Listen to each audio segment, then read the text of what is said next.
What's up, guys? Welcome back to Large Lads, the most returning show on the internet. Apologies for the hiatus. I did a competition, and then I went to a concert. I left the state for 2 weekends in a row. So. To the same place. Yeah, I did a road trip. Drove all the way to Utah twice, 2 weekends in a row. This was a very ill-planned trip. What exciting things to do to go back to Utah. Gotta have those dirty sodies, dude. We planned the trip separately, and then I was like, should we just make them one? And then no, and then we got back from the first road trip, we're like, oh fuck, we should have done this as one. I don't want to have to do 2 more back-to-back road trips. So that was cool. I did my meet. I'll probably do a little separate recap for my declaration of war video. Yep. Pretty fired up. My main conclusion, powerlifting is cool. Yeah, everyone is trying to always convince you that powerlifting isn't cool. I'm still wound up by that guy in my comments. Who? Slightly. When I made that video, it's just like, you don't have to powerlift, right? Him being like, I'm tired of all the noble natties shitting on powerlifting. No one says you don't have to bodybuild. And it's like, 1, I'm not a noble natty. Stop. 2, man, what a weird thing to accuse me of. I have squat, benched, and deadlifted every week for 12 years straight. It is funny that you're also a powerlifting coach. You're a powerlifting yeah. coach who does a few other... Well, I tried to explain that in the comments, man. Like, I guess maybe this video falls into a broader category of things that are annoying you. Because I saw the same guy in the comments on like an Alpha Destiny video. And it's like, why does no one say that? Because I'm a powerlifting coach and I know the common pitfalls of powerlifters of feeling like they need to be specific year round. And avoiding burnout is huge. If working on your dip and your pull-up avoids burnout, you'll be a better power lifter for it. But I don't know, I was like, that one, I don't know why that got me so bad. I think it's because it was so... It's like the third time you brought it up. This one I was just so... It was so unexpected, right? Because especially in like strongman circles, people give me a hard time for being very obviously powerlifting coded with everything that I do. That's like, yeah, that is my background. Guilty as charged. I've never thought I would be called anti-powerlifting. That was not in my bingo card for big 2025. It was definitely a little bit of an eye-opener. I was like, I've got to stop doing local mates. Because I knew I was like, I don't have a qualifier. What are you talking about? Everybody was coming up to you. You signed someone's belt. That's sick as fuck. What do you mean you're going to stop doing local meets? If anything, that would encourage me. I'm like, I'm going to do nothing but local meets. I had no qualifying total, so I couldn't do a higher level one. So I thought I was signing up for a state championship. Yep. And then it was just a true like local meet. Very, very well run. Shout out to them. I think it's 307 strength. Ran a really, really good meet. But it was like, I was like, all right. So I hopefully won't be like too standout. And I like showed up and on the mic go like, this is the guy who's gonna squat 800 today. Just like, that's sick, dude. No. Hell yeah. I had a little panic attack. Oh. For your second attempt, the spotters were like, on one side was like 2 smaller teenage-looking girls, which awesome. Shout out to them for volunteering. Yep. You guys, if your gym is holding one and you're not doing it, you probably should spot them. It's a good thing to do. It builds a good culture. And I was like, Max is going to kill someone if he misses. We are about to be a part of the worst powerlifting history moment of all time. If someone dies, no matter what your career goes on to be, I'll always be the guy who killed their spotter. And I texted you, I was like, go get your competitors to like once, because you're going last in the flight.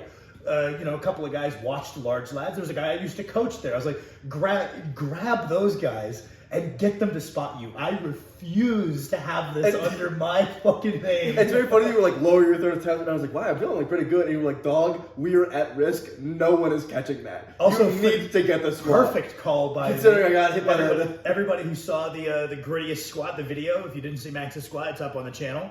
Ooh, that dropping 5 pounds was a good idea. It's so funny because I guess major aura boost. A lot of people were really impressed by me getting that. I was just like, dude, I got lucky. Like in my mind, I was like, just run that back, and I'm not gonna get that most of the time. Like, not quite as extreme, but it reminds me of the clip of the single ply woman. I believe she's from Taipei. Yep. Also did weightlifting and powerlifting. Like walks out like a 5 times bodyweight squat, shakes. Has to re-rack it, walks out again. I was like, this is the big boy version of that. This is about as bad as a walkout could possibly go for a big guy. and still get a make? I was just like, I was really like, dang, that was super lucky. This would have ruined my trip because the squat was the thing I was best prepared for. I think you had the discipline. You were just like, all right, well, I still got to give it an attempt. Like you said, you told me when you got back. You're like, I just figured I should give it a good attempt still. And I think it's just like, that's the level-headedness, is the fact that I'm going to still take a swing at it attempt was settled properly and like good technique-wise. I think that's the level-headedness. Not that you had like, oh, I'm guaranteed going to get this mindset, but I think it's the level-headedness not to rush and take a shitty shot at it on that second try. And also, you got called out. We knew somebody was going to notice. Yeah. That shouldn't have. The guy in the comments too, like, I was like, you're right. Like, I can't be mad at all at this comment of like, you did get the squat command, and they realized that they gave it to you when they shouldn't have. Yeah. But that doesn't mean they can take it back. Yeah. But they let you go anyway, which was badass and cool, and we get our cool little moment. But 100% that shouldn't have passed. Yeah, it's very funny. My thought process was like, they're like having me rack it, and I was like, oh, I've got to at least look like I gave it a good try. I was like, I'm done. There's no way I'm walking it out and 100%. Getting it. I was like, I've got to at least go for it enough that people don't think that I took a squat that I wasn't even close to. Like, it's really embarrassing to like take one, like not able to unrack the weight. The guy who who called the attempt is just dumb as fuck. So I was like, I've got to at least make it look like this was a reasonable attempt. And then I hit the mistake point. I was like, I just keep going. Yeah. Just stand up. I was like, what a relief. I would have been such a negative Nancy for like the rest of my trip with Nina, because like that was the deal. I was like, I like had the thought when we were driving away that I was like, man, I would have been such a fucking negative dude. And I just missed that. And it was like, the rest of the week was horrible. I'm so angry.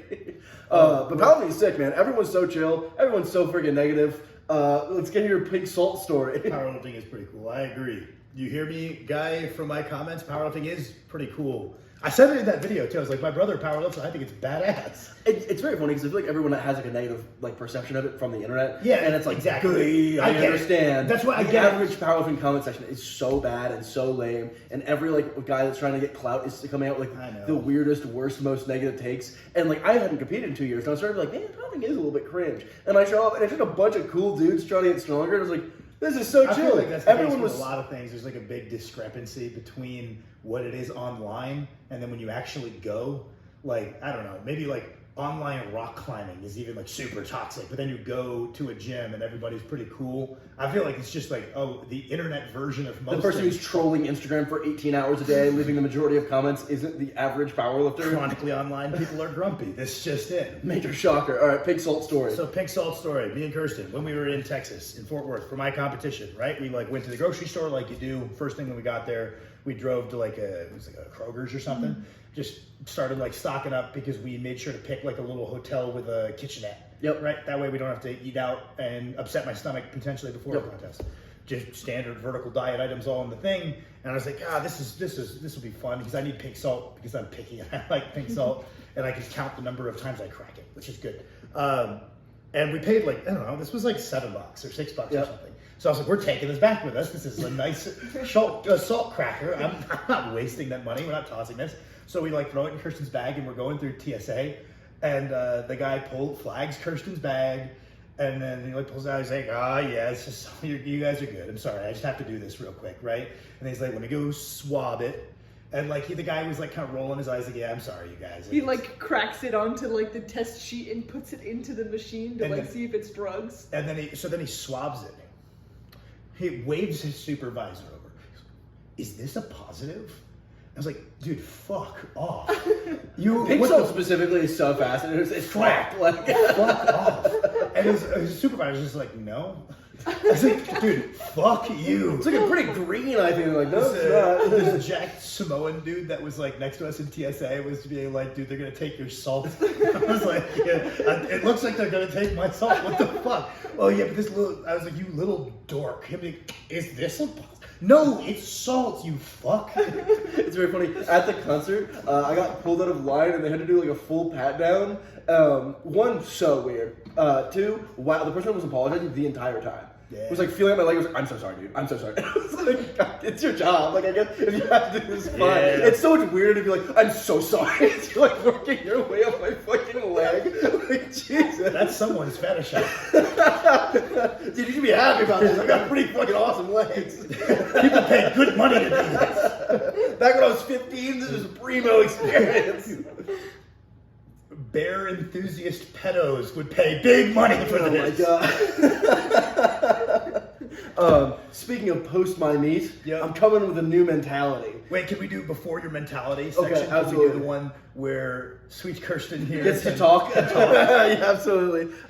Things to avoid that are nerfing your accessories. Kirsten, you had some thoughts on this. I've been noticing recently that when I'm watching people at the gym do their accessories, people have a tendency to run away from the muscle that they're trying to train, which is not super objective, it's kind of subjective. But like, for example, if you're watching someone train their pecs and they're like wiggling their arms or like moving really fast through the eccentric, like trying to get out of loading the pec in the eccentric phase. I also see it a lot when women are training their glutes. Like they know, okay, I have this exercise selection that I learned from someone on Instagram, I'm gonna go do it. But then their like hips are sideways and they're like clearly trying to like load it into their quad or something else to avoid getting a stretch in the glute, which kind of goes back to Sam's video he made the other day on maybe that was a week or so ago, on mind muscle connection being underrated for hypertrophy. That just kind of like seamlessly transitions into this point, which is just like trying to have a mind muscle connection, not trying to actually load and make it difficult on the muscle that you're trying to train, instead of being like,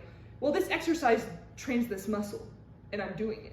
Yeah. It's very funny. I feel like as I've gotten stronger, it's so much easier because I'm now just like, I don't feel like a compulsory need to prove I'm strong, and I can't like judge people who still feel that, because I felt that for years. You and I both went through a phase of always putting a little bit more weight on everything Like, to show that we could. Yeah, when I was like 16, 17, it's like I always wanted people to know that like I'm legit. Like you should I'm not just one of these random kids. I'm pretty good. Yeah. And so it's so funny because it's like in my mind now they're like, I'll do a 10-pound hip curl. It's like you make a 1 plate hip thrust if that feels good. Yeah, well, if this is getting the effect that I want it to, and a lot of times I'm like, how do I make this way harder on myself so I don't have to load 8 plates on a hip thrust? Yeah, especially both from it's a pain to put all the plates on there, but also like there's on some level it's like once you're doing 700 for reps on the squat.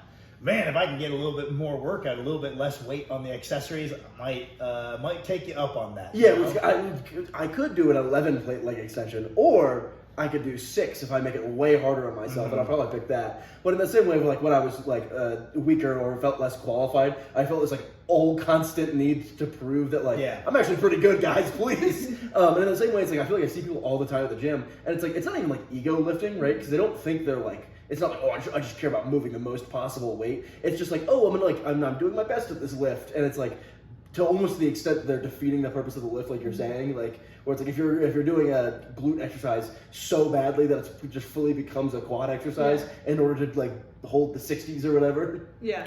The other one me and Kirsten see often is like when people are trying to train their quads, one of the intuitive things that people won't pay attention to is like, we don't need a mega slow negative. But I do think that if you're really fast on your negatives on your belt squat, really fast on your negatives on your hack squat, you can get more and more like kind of elasticity out of your tendons, and that is kind of saving you concentric work. It's like some people are like, the eccentric, we used to think it was both the more damaging and also the more stimulative. People are like, it's actually maybe no more stimulative, right? But if you're getting a big elastic effect out of your knees, you're robbing yourself of concentric too. It's probably not good. Just like having people slow down and take 1 plate off of their hack squats ends up carrying over to their squat a lot better than you'd think. Like, well, moving weight in a squat pattern through a full range. What the fuck is wrong here, right? Introducing either a pause at the bottom or a slower negative has been huge for both me and Kirsten's clients. Of like, there's people who are like, positionally it looks good enough for quads. And then you get into like, I don't know, there's a bunch of people online now that are like, talking about, isometrics are just as stimulative hypertrophically. Okay, that's a tough sell. And then there's one study that you'll think this, I told you about this when it was kind of making the rounds. There's one study that people are reporting as part of this bigger continuum of studies that support this idea that I don't know what we're doing here anymore, man. Like, I don't know. I've got a degree in exercise physiology. The way I use science is a little bit different, where it's like, I generally think we have this big data set of things that tend to produce the result we want. You should try a bunch of those things, see what seems to produce the best result for you. And then a lot of that scientific use is then understanding why it works and then maybe sharpening it a little bit to be even more pointed. Yeah. But usually we make real world observations for like, how have people gotten big?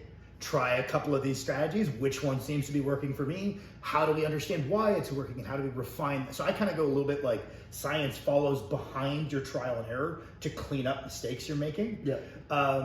I consider myself reasonably scientifically literate, and like, you know, things are based in science, kind of. I don't know if I'm an evidence-based guy, but this study, let me just tell you, I already told you this, so the guessing is going to be silly here, but one high rep set of leg extensions is more fatiguing than how many 1 rep maximum squats in the same session. And people are reporting this blank face, like, yes, this is a result. Yes, if you understand calcium ions, this is true.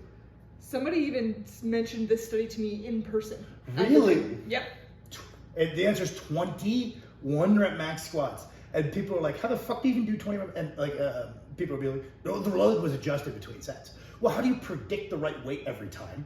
Right? I guarantee a lot of those weren't 1 rep max squats. Like, you know, there's this big problem in studies of the written description of the training not exactly being very accurate in describing what happened in practical application. So you'll have a study that's like, all participants trained to failure.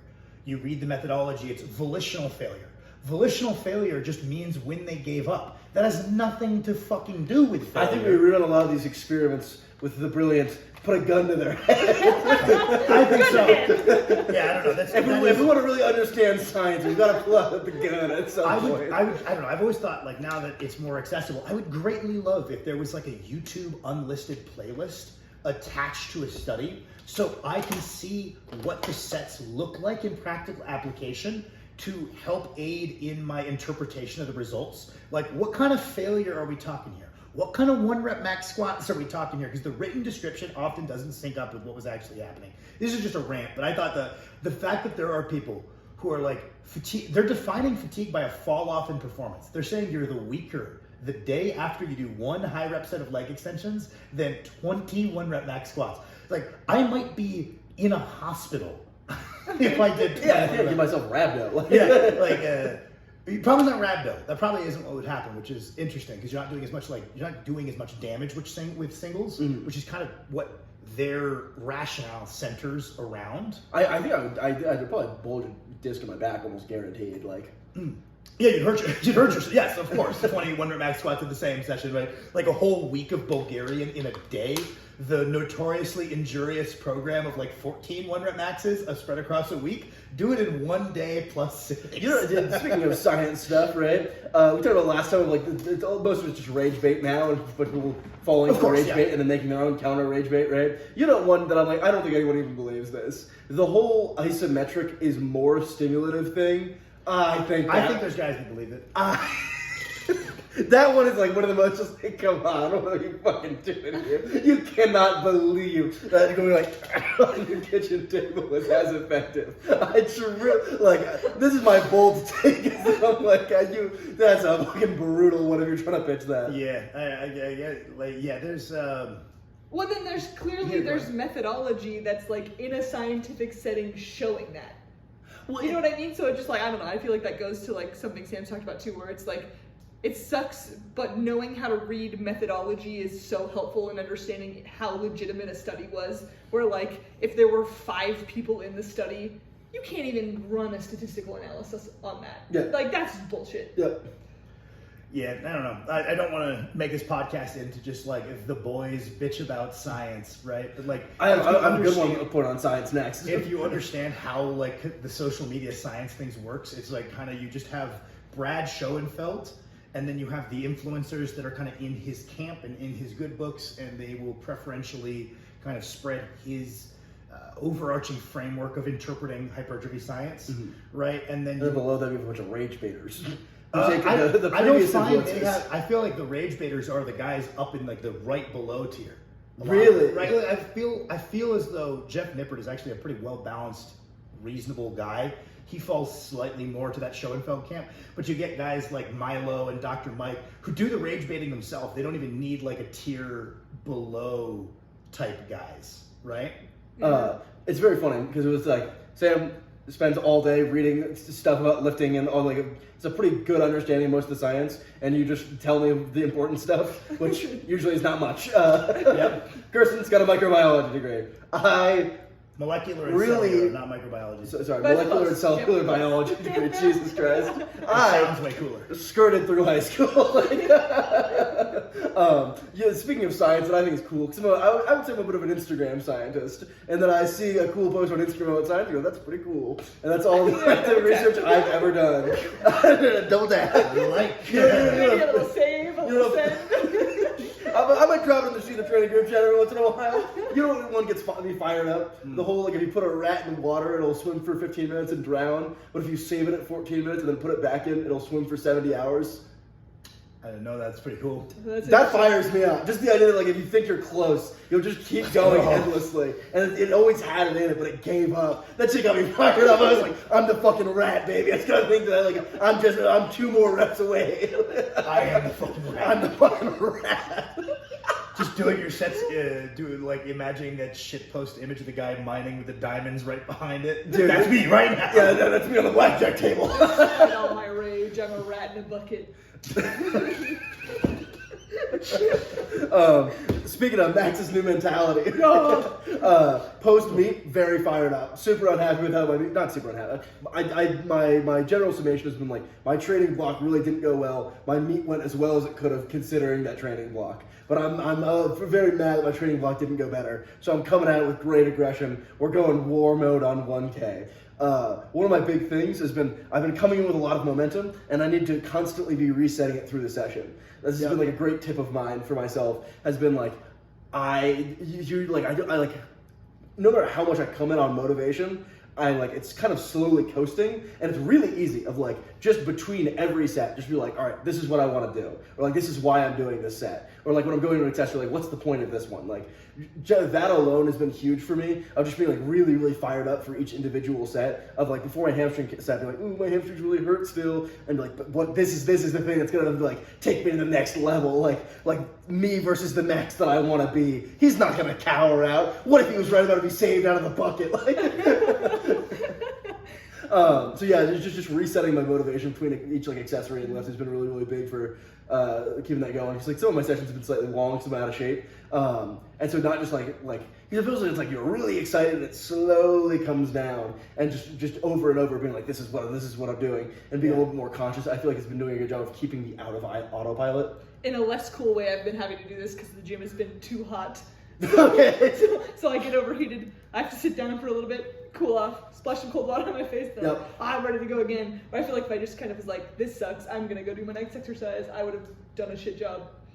Yeah, that's I'm trying to give myself slightly more time in the gym on sessions that are important, just because like I could do the session faster, but I want the time to be able to like, all right, I'm gonna take like 3 minutes or whatever, and not ever feel rushed that I need to like leave the gym quickly to go do other like life stuff, like I need to go back to work or whatever.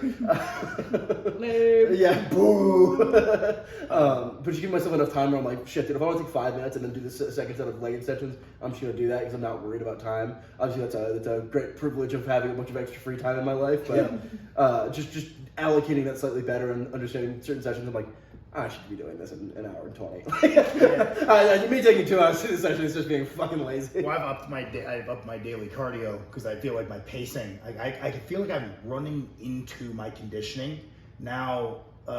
Basically, when I was 4 weeks after my contest, I was like, ooh, and 5 weeks after my condition, I was like, I'm under conditioned right now. Thankfully, 5 weeks is enough to bring it up, and I went ham on the wind bike, right? I brought it up quite a bit. It was good enough for the contest, but I noticed I was still one of the less conditioned guys there. Yeah, I just kind of was observing everybody else after their like deadlift for reps and stuff. I'm like, I was like, okay, I'm catching my breath a little bit slower than some of these other guys. Didn't quite make it far enough. And then after the contest, I just was doing a bunch of like fun bro lifting, slacked in the cardio a little bit. It came down a little bit. So I'm back on the daily, and I've been, even though I'm doing a greater volume training routine, build out the base after the contest. And I can literally feel myself running into my work capacity. So I'm back on the daily cardio grind, and I'm lat maxing right now. We're doing a lot of work for the lats. That's sick. I was like listening, Sebastian Oreb kind of made a post where he's like, as far as I'm concerned, the lats are a core muscle, right? Like core muscle is just kind of everything that supports trunk integrity. Yep. So it's like abs, obvious. Everybody knows abs are core. Everybody knows obliques are core. You were saying you didn't think about it this way, but a lot of people would say low back is part of your core. It adds to that kind of torso integrity. Yep. And when I was first new to lifting, I kind of understood the arguments for lats, but then I was told by some people that at the time I thought were very smart that lats couldn't really contribute very effectively to torso rigidity. That's just not what they do. And that really did me a lot of harm, where I think if I had just kind of spammed, like, oh, well, they're not really like a primary mover in the squat, bench, or deadlift, really. Like, they can help the deadlift stop from swinging out, but they're not really a prime mover. Why is everybody mag dumping training volume into their lats? Oh, because torso integrity is really fucking important. Just like, oh, well, the abs aren't a primary mover, but I really do believe in training those. I've come around to that a lot, so I'm gonna play catch up with trying to get some beefy lats. And it's helping all of my lifts unshockingly. Those are a good muscle. Very, very, like we said that it's like it's one of the only ones that, like, I would say meaningfully helps all three of your, like, squat, bench, A lot of deadlift, people say it doesn't overhead help the bench press, right? Yeah. Right. Which, like, I feel It's a like stabilizer, Freaky but- D has a very reasonable take, which is like, if your back is really small and weak, getting it less really small and weak probably will help on some level. Yeah. But once it's good enough, there's no, like, there's no such thing as too strong a pecs. There's no such thing as, like, completely diminished return shoulders. There's no such thing as diminished return triceps. There is a point where, getting your back from strong to really strong isn't going to add a lick to your bench press. There's a reason none of the, like, bench specialist guys have the strongest backs in the world. Uh-huh. There's because, like, you know, Well, that's what who was it? Was it Colton Engelberg? Someone, I was watching an interview where they were talking about training with Julius Maddox. Somebody was training with Julius. I know Colton was. Maybe it was Colton. And he was just like, oh yeah, dude, like, it made perfect sense. He was doing a bajillion pounds on the bench. Like, that's the strongest bencher in the world. He's doing a bajillion pounds on his triceps. And then we hopped on the chest supported row, and, like, his weights were, like, very light, right? And I was, like, doing more. I was like, that kind of speaks to, you should probably train your back. Like, I think if you train your back none, then you probably are going to gradually walk into some kind of shoulder issue or being under kind of coordinated at flexing those muscles in the way that they need. But they don't need to be really strong. It's just kind of touch them up. Like, we've done, like, light pull. As long as I check my box for my, like, 3 sets of light pull downs, that's a bench day complete to me. I don't need those to be 350 pounds for a 3x10. I don't think that would make me any better at benching, but I do think I'd be worse at benching if I didn't do them at all. Right? And I was like, I think his observation is pretty, like, 1-to-1 of, like, do them, but you don't exactly need to be a freak to help your bench press. On a deadlift, man, I've had people tell me the lats aren't important. And we'll talk about, like there's a, like, I never met anyone that, like, your back is too strong. Like, there's not a diminishing point return. There are times where it's like the back of your leg or your glutes, like, everything else can be too weak, but, like, you can lat the fuck out of a deadlift. Like, yeah, but I would say that's also not good, right? Because, like, the upper body dominant deadlift will always have a lower ceiling, hypothetically. But, like, hypothetically, if you did an exclusively tricep only bench, that's also like inherently limited than using both your pecs and your shoulders as well in tandem. But more so that I was like, I like, in my mind, I consider a primary mover in the deadlift. It shouldn't be the exclusive mover, but, like, it's like, in my mind, it's like your hamstrings, your glutes, and your lats are doing a huge part of that too. And then, like, that has a really, really high ceiling in terms of being, like, relevant to your deadlift. There's some guys that get away with really weak lats, which is always baffling to me. But, like, I think that's a slightly flawed mechanic in my mind. Yeah, I don't know. I think also it depends. Sumo guys, really, they're going to be less over the weight inherently. So there's going to be less demand to keep the weight in close. And there's also going to be less demands on torso integrity. So I noticed that, like, spam training lats is a lot less part of their routine. There's a lot more specific work because it's easier to recover from and it's high skill. So anytime you have high skill, easy to recover from work, you got to do it more. Yeah.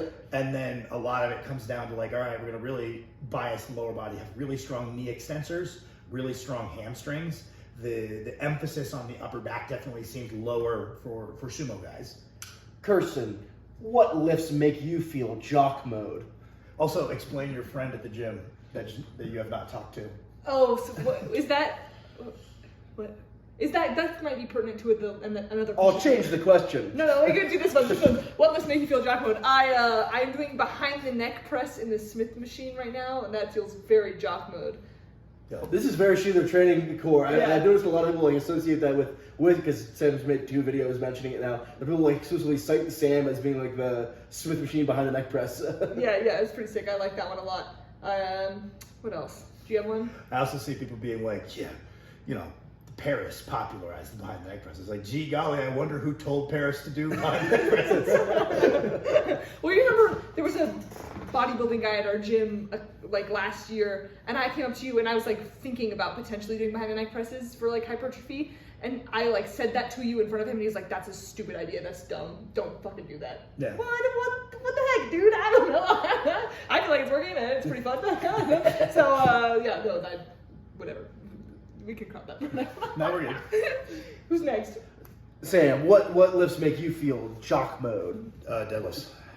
Deadlifts? Pretty good They're answer. going good. Yeah, let's go. I'll put a lot of plates on the bar. Yep. Do a big bend. Mhm. I pick it up. Yeah. I put it down. Are you excited for when you can do a lot of plates on squat? I'm very excited. I'm very excited to be doing big squats soon. And I'm very annoyed with how much you're blowing me out of the water on squats. So we're, regardless of if it's going to help me with anything else, I am absolutely working hard on my squat. Yeah, it's very funny because I was like, you outpulling me by this much, like, because I'm like, I had a cope of being like deadlift bar, Yeah, deadlift bar straps. 100%. super easy plates, straps, and it's gotten to the point where I'm like, Sam can outpull me on a stretch bar pretty easily. But I need my magical straps, bro. Yeah, but like I'm like that's still like a little bit of a cope on my part that I'm like you are just a stronger deadlifter, and I like was kind of like I don't get like because I was like we're at like equal deadlift strength. Yeah, that failed 804. That was pretty devastating, wasn't it? Yeah, you try to go squat 804. Maybe I will. Try and squat 804. Maybe I will. Yeah. I'll pause it too. Watch I can't this. wait for you to make this into an edit in a year and a half. You know I'm clipping this while I'm gonna edit this. I'm like, let's see you try before. Me squatting 804. You looking notably older. My hair's gray. It's like great. Yeah, I got dirty. I'm gonna do the pause at the bottom, look at the camera. Oh my god, dude. I got a horrible habit of after a lift being like at the camera. Like, every time I watch it, I'm like Crop that out. yeah. I have another one. Okay, let's go. I've been doing rack pulls, but you were in the garage seeing me the other day. You rack pull and then you extend your chest through, like bodybuilder style. Not rack pull for deadlift, but rack pull for just put a bunch of weight on my upper back. That feels pretty jock mode. I haven't done it heavy yet because I've only done it for a couple weeks, but I think once I have a lot more weight on there, that's gonna feel pretty jock mode. Yeah, that's a very interesting one because I feel like there's a archetype of dude who could do way too much on that, and you are percent wise, you are not that guy. That's funny because that was an exercise that was like popular in bodybuilding circles for quite a while to use as a bodybuilding movement, right? It was like, all right, you want to do a deadlift variation that biases your hamstrings, RDLs are awesome, stiff legs are awesome, but let's say you wanted to deadlift with the emphasis on upper back. They would do like rack pulls, but for like, more repetitions and would exaggerate the chest through. Like John Meadows has a tutorial on his channel explaining why he used these sometimes, where like you're a little bit protracted at the bottom and you really exaggerate like how you would not want to lock out a deadlift, right? Like we always say, lock out low, leave the arms long is how you deadlift the most weight possible. But hypothetically, if you're trying to get a little bit more work, I don't think they're that bad of an exercise. I think they're pretty good, right? It's funny that those things kind of go by the wayside in terms of like trends. Like, like a rolling dumbbell skull crusher. Very West Side area. That's a great exercise. It's a shame that's kind of fallen by the wayside until somebody like revives it. Behind the neck presses were a huge thing in the 70s and 80s. Then they kind of fell by the wayside until someone was like, hey, these are actually pretty good. And I was like, I told Kirsten, I was like, maybe we should give those rack pulls a try because I think they're pretty directed to things Kirsten's bad at. So even if they're like, oh, hypothetically just doing heavy kelso shrugs would be better. Sure, maybe, but I think this would also help her with her strength endeavors. So it's a good 2 birds, 1 stone.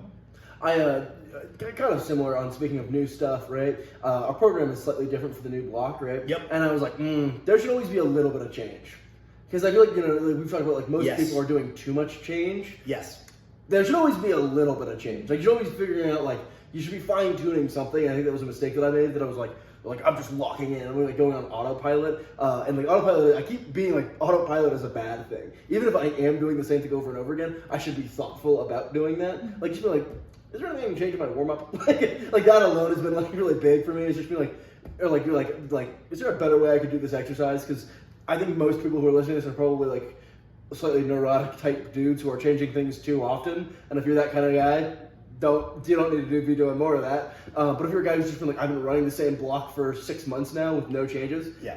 just like have some ideas and like don't change too much. Just be like 1 slot like, what if I tried this different training exercise? Like, well, maybe I can find like slightly better one, or like, what if I change, like, try and make my warm up routine a little bit faster, or like get a little bit more athleticism having training, that, or like that program be too static. Yeah. It's almost like a different kind of specificity where like your physicality now becomes hyper specific to this never changing routine. And so the holes in your physicality that aren't addressed by the routine get bigger and bigger and bigger. And like you run into like adaptive resistance on the things that the routine does do. And just a certain amount of change is really good for continuing to keep you well-rounded, probably very good for avoiding injury, avoiding overuse injury, avoiding injury that might be caused by those gaps getting bigger and bigger and bigger because you're kind of failing to address a whole category, right? Yeah. It's like, oh, I got my tendons are really strong, bro. I squat 800, but you're not doing anything very elastic, right? Well, those are different tasks and they're different adaptations. So it's like that, there's a lot of guys who probably tore their patellar or quad tendon that if they'd been doing jumping and tasking both heavy, slow stuff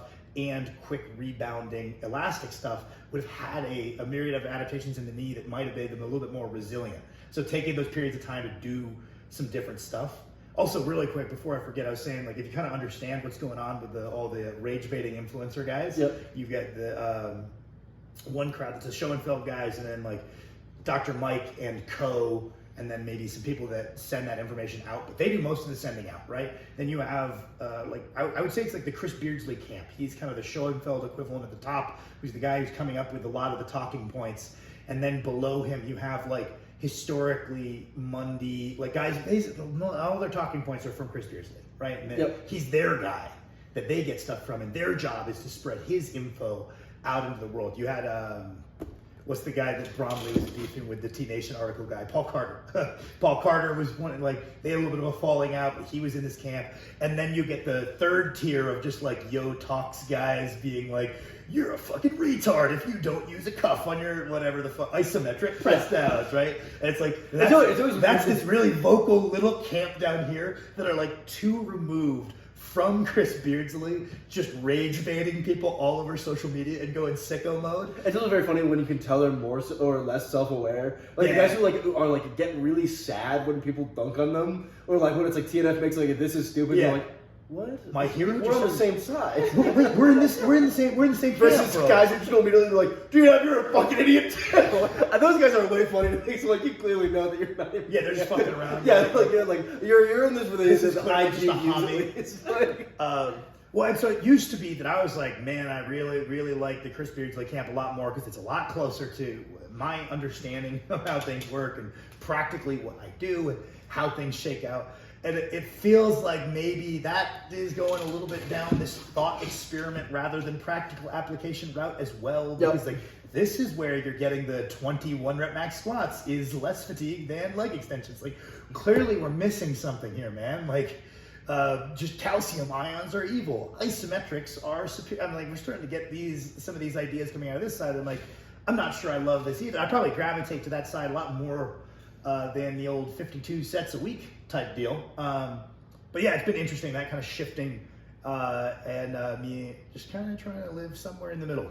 It's really interesting. I feel like it's just kind of like a symptomatic of like there just being like 1,000 times more people on the internet than there was 15 years ago. Like the internet definitely felt a lot smaller in 2010. Because like, you know, I've been chronically online since I was like 7 years old. Probably really good for the brain. But I've been on the internet way too much, right? It feels a lot bigger now to the point in which it's like there's always like both sides of the camp taking things too far at all times, no matter what. Yeah, I mean, that's kind of everything, right? It's like, man, if you want to take a safe bet, it's that the objective reality or functional best opinion is somewhere in the middle of the two very local vocal extremes, like kind of regardless of what it is. There's probably a very happy place to live in the middle. Well, like even like within powerlifting, it's like there's no like this is a trend in powerlifting. There's a trend in like this is a USAPL specific, like the fact that there's like Fed-based trends now, because I feel like it like that's always been a thing though. Yeah, well, I think it was a lot more like tested versus untested, and now it's like there are like sects within untested on completely different trains. And like obviously before there was like it's Dan Green and there's like Westside. There's always been like different camps, right? But it feels like because there's just like way more people doing powerlifting than ever before. That there's like just so many different camps of people. Let me sneak in something controversial for more engagement, brother. All right, 40 minutes in, it's right at the top, perfect time. I was gonna say, man, untested powerlifting's gotten pretty lame. Because it used to be, right, like you had guys on the tested, they kind of when that the most recent split happened, right? When Raw Nationals became a thing in the USAPL and tested powerlifting kind of began its meteoric rise as it is now. Because at one point it was almost all untested, right?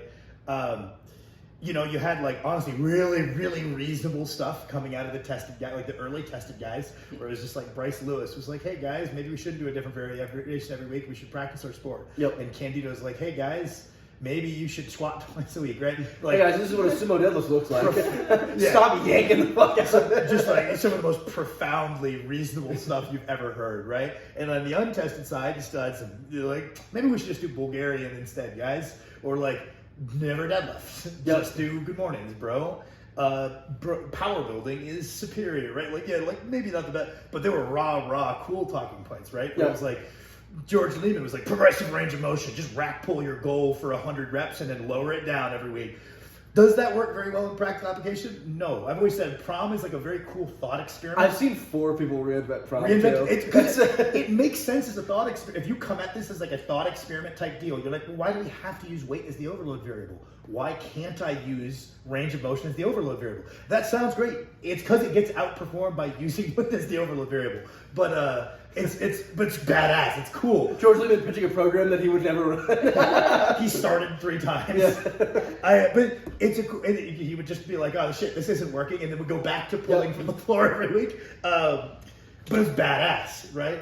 And then like I think we got to the point where like, all right, kind of a lot of that good information, like, oh, you miss high in your deadlift because you fuck up off the floor, has gotten, that's more well known now. Whereas it used to be a lot of people would argue with that, which was very funny. They're like, no, you just need to do really heavy rack pulls, bro. And then we start getting into like really advanced stuff that I think doesn't benefit the average lifter on the tested side, right? You hear this like 6x SBD, put all your volume in a graph type stuff. And it's like, this is so far removed from the average lifter that's less useful, but it's very interesting and very cool to see that like, this is kind of the rationale behind the best lifters. I feel like on the untested side, we're at this really lame point where it's just a bunch of guys trying to break the stereotype that the untested guys are retarded and trying way, way, way too hard to come off as smart. And so it's like, I've stopped like Instagram. I avoid that shit like the plague because it's just a bunch of dudes that like are washed up like XYZ, like 220 to 242 guys who are now like self-styled Instagram intellectuals, overcomplicating the shit out of what is really pretty fundamental, basic stuff. And if you weren't trying to create this idea that you're some genius Reuter, it would be really simple videos. Tested guys do it too, but you're definitely right that there's a great epidemic on the untested side. I think it's as the local powerlifting enthusiast here. Oh my God, we've got to stop trying to be smart. Yeah, every single one of these guys has got to stop being smart, because every time I watch a video, I'm like, oh, that was such a dumb point. Why did you make a 4-minute Instagram reel? What? Do you remember Ben Yanes? Yeah. You know Ben Yanes is on a sick comeback arc? No. He's in like a little redemption tour. Oh, he's like, yeah, my old content was trash. I was overcomplicating things because I wanted to feel smarter than people. Here's the actual takeaway from this. This is how you train your lats really good. You can kind of bias your lower lats. Here's how, right? Like, and he like talks about like that introspection of realizing that he was being a little bit of a pretentious dickhead, or maybe a lot of bit of one at one point, right? Well, it's really funny because it's like, to my knowledge, I think Ben Yanes is smart, right? Yeah, no, Ben Yanes is a smart guy. And so it's like, that type of content I think is annoying, right? Mm-hmm. But it's like smart guy overcomplicating things, right? It's probably putting people off the sport when they think that like you need to be thinking about it's like 50 different pulley arms or whatever, right? It makes me, because it's like Ben Yanes has been like an informational guy, right? Elite powerlifters need to stop trying to be informational guys, because it's like, just do, you're so impressive. Just be like, here's my basic thoughts on training. But like being like, oh, like me being like, my leg hurt today, so I deloaded, right? I feel like they feel stupid, so they'll be like, yeah, the brachial head of my quad has been slightly overtrained, I think from these, and it's like, just say like my quad hurts, so I deloaded. Like, that's really good practical training advice. I think you can also like, I think people can feel when it comes from like insecurity, right? Because even Ben Yanes, he was had a bunch of good talking points, but it was coming from a place of insecurity. So there's something that's just like, man, I can't put my finger on it. This is real unlikable, right? And like, it's funny because now he kind of like sees some other guys doing the same thing, and he's like, bro, please stop. I'm getting like secondhand embarrassment from like going too hard on trying to like ham up the intricacies, because there are intricacies, but like know who you're talking, try to effectively communicate, and if they're interested in them, you can have that discussion. Because whether you're like a dumb guy who's insecure and trying to sound smart, or a smart guy that's insecure and trying to sound smart, either way, you come off like a real cocksucker. It's not likable. We talked about this like I think like 2 or 3 episodes ago of just talk normal, dude. That's the real episode. It's like just talk fucking normal. Because it's like some guys want to prove that they're an authority, and like it seems to be a good business strategy, which is insane to me. That just being a douche and talking with too many like wildly multisyllabic words. Multisyllabic. And it's like, dude, I don't know, man. Just talk normal. Like it's more helpful. If your goal is to actually be helpful, just talk like in a way that is like able to be understood by Gen Pop. Like, well, I think that's where it's really obvious what their goal is. Yeah. If your goal is to help people, anybody would select words that people understand, because you understand at a very obvious level. If they don't understand what you're saying, you can't help them. Right? But if your goal is to just come off as someone with a lot of info that like, oh, what's that? You don't know that word? It's just be like building muscle tips versus like, how do I enhance your hypertrophic response? You have to breathe diaphragmatically, right? Instead of just like, hey, instead of breathe up in your chest, try to breathe a little low. You'll brace you a little better that way, right? It's like those are saying the exact same thing. I also learned I'm dumb as bricks and obviously never go outside. For years, I thought it was diaphragmatically, but of course the G stays silent, but I can't read and then maybe dyslexic. So I was just like, oh, interesting. It's diaphragmatic. It's diaphragmatically. Whatever large lads. It's exactly what you think it would be. Whatever large lads breaks into the mainstream, I'm horrified at the idea of someone making like a super comp of me mispronouncing words, of me saying or like making up intravenular for the 50th fucking time. I don't know why I always am like intravascular, intravenular.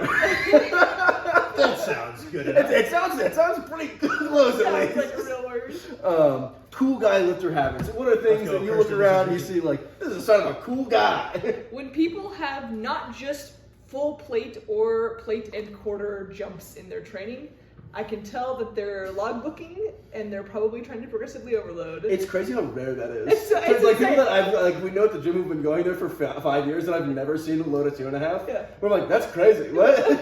Or like, I saw a girl on hip thrust the other day and she had like 4 plates, a quarter, like a 10 and a 5, and I was like, I need to talk to this lady and become friends with her because clearly she's logbooking. This is big brain. Yeah, You're shipping what you did last week. This is fascinating. Yeah. And she had an anime shirt on, so we're gonna be friends. But that's always one where I'm like, when you notice how often you don't see that, it's like, what are you? Do you work on a plate and a quarter until it's so easy you can do 2 plates?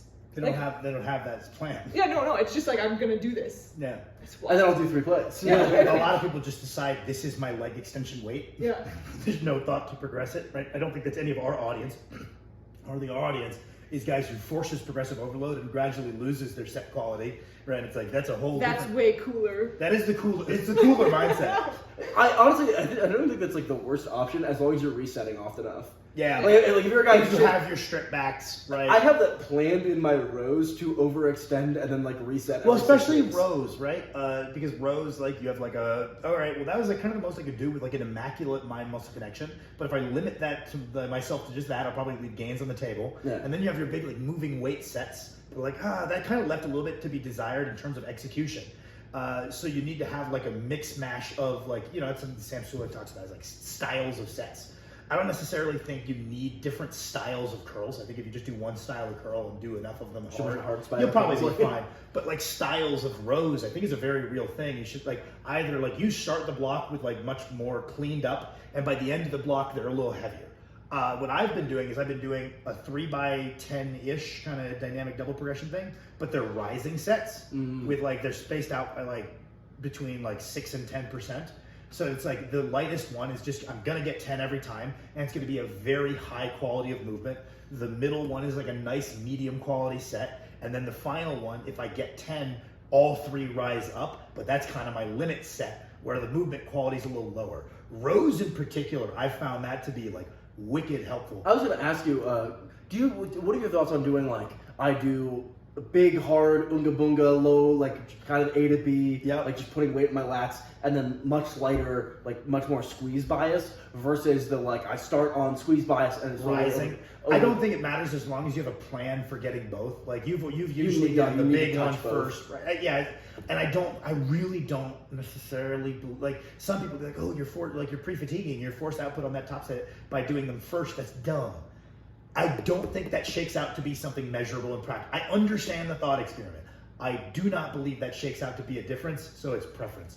I'm also, I'm looking forward to you getting more comfortable with the mic, because like so much of getting stronger for most people is getting bigger, and Kirsten is very, very well read on bodybuilding training and has a lot of strong opinions and is very, very nervous talking to a camera. I've got to start baiting Kirsten with like stuff that makes her angry. Rage. Because what do you know if I'm doing one set of quads a week? What I was going to say though is I'm messing around with this quality set before overload set. Like for the first time seriously right now with my glute training, because I've added in hip thrusts, which is, I did hip thrusts like a few years ago, didn't love them, so I kind of have been doing most of my glute work from unilateral and stretch position, so I'm trying out actually giving hip thrusts a good run and being fair and trying them. But I am trying the good set, feel good connection, then heavy set.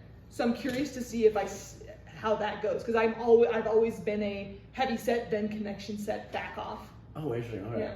I feel like there's something about glute training, like in especially squeeze position glute training, that might lend itself. So far, are you liking it? Yeah, which is interesting. Yeah. So it's like higher rep, more squeeze focused set, and then a heavy set. Yeah, especially because I think hip thrusts lend themselves to high. I might change my mind because I'm training, but I think they lend themselves better to higher reps anyway. So I'm doing like a 15 repper, and then like a 10 to 12 repper afterwards. Mm-hmm. But I think I'm gonna progress like them both separately, right? Like I hit my 15, the connection felt good, I put more weight on that. I hit my 10 or 12, I'll put weight on that. See how it goes. I might steal that from you. Other cool guy traits, Sam. What in your mind makes a guy a cool guy lifter? At the gym? Yeah.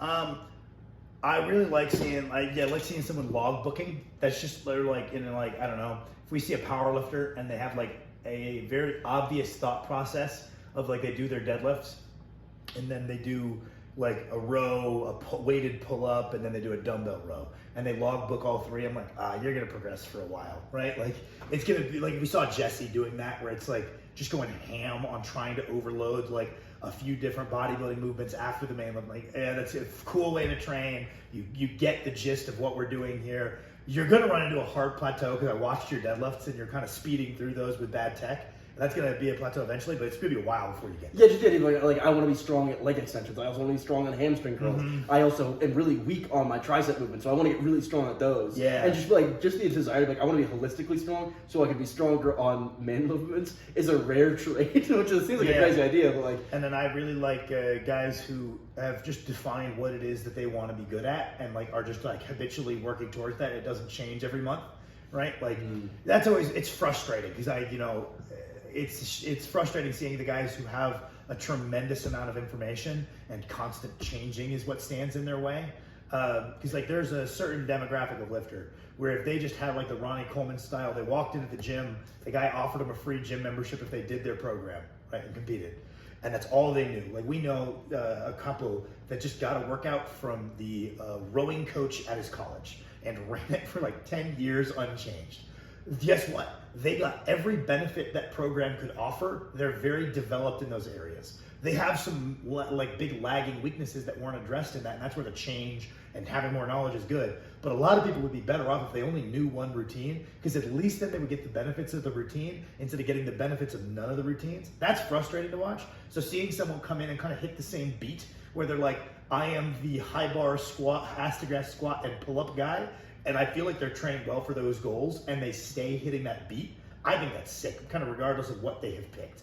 It's very funny. We were talking about like just like how rare of a feature like self-awareness is, especially self-awareness tied in like, I don't know, desire to be better. But like a lot of people who I'm like think are like relatively self-aware are just like weird doomers of just being like, I'm a fucking loser. It's like that's not even being self-aware at a certain point. You're just being so negative, right? But yeah, it's a bias, and it's a bias in the other direction, right? Yeah, but there's been a handful of times where I've talked to people like, oh, I can't do powerlifting for more than 6 months, right?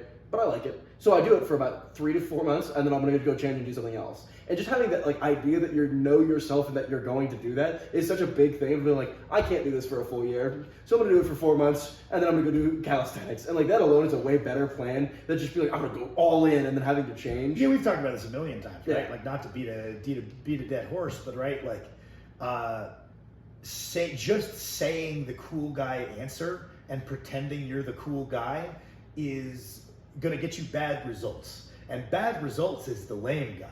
Yeah. Acknowledging your own psychology and being like, I know this isn't the cool guy answer, but I need to make sure I avoid burnout. And then you get good results. Getting results with the soy guy mindset is way cooler than insisting you're the stoic Chad and then failing.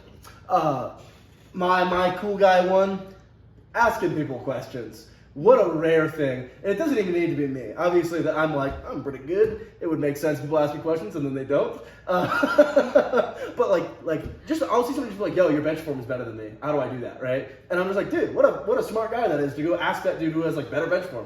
Or like just being like, yo, will you watch my set and like tell me what I'm doing wrong? You're gonna get some horrible advice. Yeah. But just the willingness to be like, what are your thoughts on this, fellow gym goer? One, you're way more likely to make friends, and B, I think that being able to take in external input is going to allow you to skip a lot of. I have mixed feelings on that. Really? Well, because I think that you could very much fall victim to the too many cooks in the kitchen thing.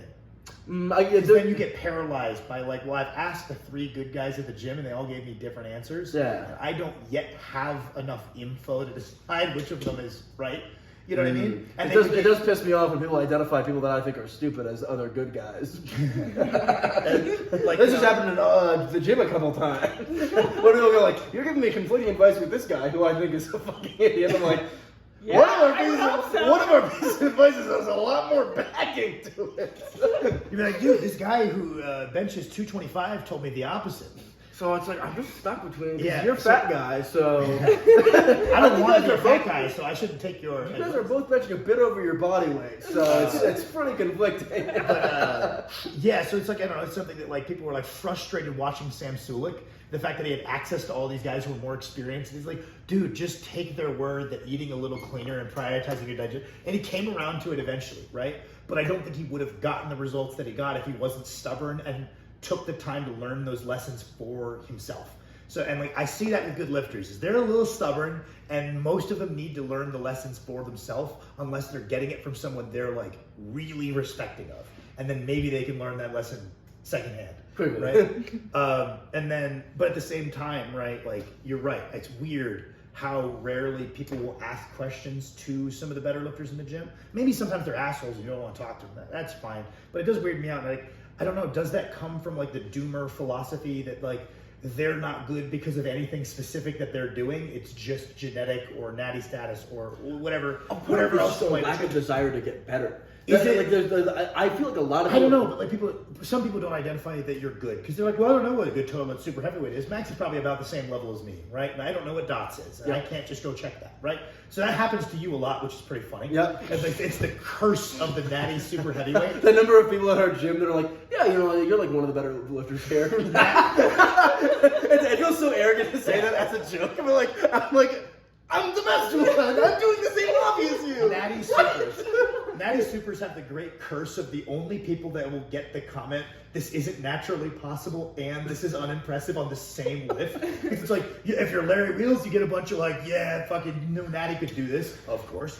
And then you get or if you're a small guy doing a not that big lift, people are like, this is unimpressive. Dude, it's the perfect intersect of somehow both not possible and not impressive. It's so funny to think about a rock climbing gym where some guy's doing a V18 and be like, I don't know, he's not one of the better guys. It's just you're doing the same activity. How do you not know that it's better? Yeah, I don't know how much of that's born from this idea that you're kind of just at the level, and people are at their level. It's an inherent trait, not some things that they're doing really well, right? Or how much of it is a lack of desire to get better. I just show up here. This is my social outlet. It's not really a huge goal of mine to be that much better. But yeah, I think it just shows a good mindset, right? When we'll go to a gym and someone will be like, hey man, what do you think about my bench? And they're like, oh, well, thank you for asking. It's weird that to me, it's weird that I don't get asked a little bit more often, right? Maybe that's arrogant. But I just think you and we asked questions to people looking back that were quite not good. And they were idiots. I was like, dude, I DM so many people just being like, how do you deadlift without your back rounding? I got some great answers, I got some horrible ones, right? Like, and I don't even know how much those answers even did for me, because it's like, eventually I did just like kind of figure stuff out on my own. Oh, you have to learn it for yourself. Right? Yeah. To truly understand something, you have to learn it for yourself. Because when you made that point, I was like, that's absolutely true. And that like most of the times I asked for advice, it would be like, maybe I'll try it. I'll like dabble with it, right? But maybe you can see what you're going to learn down the road and like walk towards that a little quicker. Yeah, just the idea of being like, you just need to do more reps with a flat back was such a frustrating answer for me because I kept wanting like the secret cue or the secret motion to fix it. Of just start giving up on sets the second your back rounds was like the lamest answer I ever. But I remember like, maybe I should try and do more reps with a flat back or whatever. But it's just like an indicator of like wanting to get better. Is just being like, how do I get better? Like the person who's been doing this longer and is better than me. And the fact that it's like it's just like you said, don't want to come off as too douchey. Like, why are these people all asking me questions about how to be more awesome? Yeah, but like, there's something where like, because I don't care if they ask me, because I wear headphones and I'm kind of a dickhead at the gym. Like, I'm very much in my own world. It's not shocking at all that no one talks to me. Yeah. I have tons of friends. Well, but like, the people who like don't ask Kirsten, so I'm like, say trainer of your gym. There was a guy at one of the gyms we trained at. There was this guy. He was a former bodybuilder. Retrospect, I knew he was untested. He was really maxing, right? Yep. And totaled about 1,500 pounds. Yep. And bombed every other meet. Yep. I'm like, dude, this guy's so fucking strong. And I remember picking his brain, and in retrospect, getting some of the worst answers I'd ever heard, right? So it's like, you're not great at identifying who to listen, but I just knew this guy was stronger than me. And I was like, yeah, sure, he's on steroids, and that's probably part of it, right? But I'm like, I'm sure there's something he's doing better than me. In retrospect, I don't actually think there was, which is pretty funny looking back. Like, I was probably at like a 1250 total. As like a little skinny, natty high school guy. I was like, oh, I was actually doing a better job than that guy. But I remember like picking his brain every day. I'd be like, yo, big guy, how's it going? Like, I remember he gave me this exercise where you do like on the lat pull down, you do crunches from the overhead. That's so funny because it's so close to an okay exercise. Yeah, you're having it over your head. Great shoulder mobility though. Yeah. If you're able to like fully only use your abs and he could have your shoulder jointed, and he was huge, so he couldn't do it. Maybe his shoulders are just so locked that it actually becomes a stable exercise. Maybe, yeah. But I remember that being like, okay, and I would do those, like doing like the brutal sets of this. So it's like my shoulders hurt down. But yeah, no, that's an interesting one, right? Part of that's also, I think, probably just like small. Bozeman's not a small town where the gym we go to, but there's not that many powerlifters. I imagine if we were back in Washington still, there'd be more people just be like, yo, what do you think about deadlifts? Yeah, it's very funny because in an alternate world that we're around, a bunch of people will be like, God, people need to stop fucking asking me so many questions. All right, guys, thank you so much for tuning into Large Lads. The streak restarts. Apologies for the hiatus. It probably will happen again. We're going to progressively overload the Kirsten talking time each week. That's the plan. Next time, I'll ask more hypertrophy-based questions.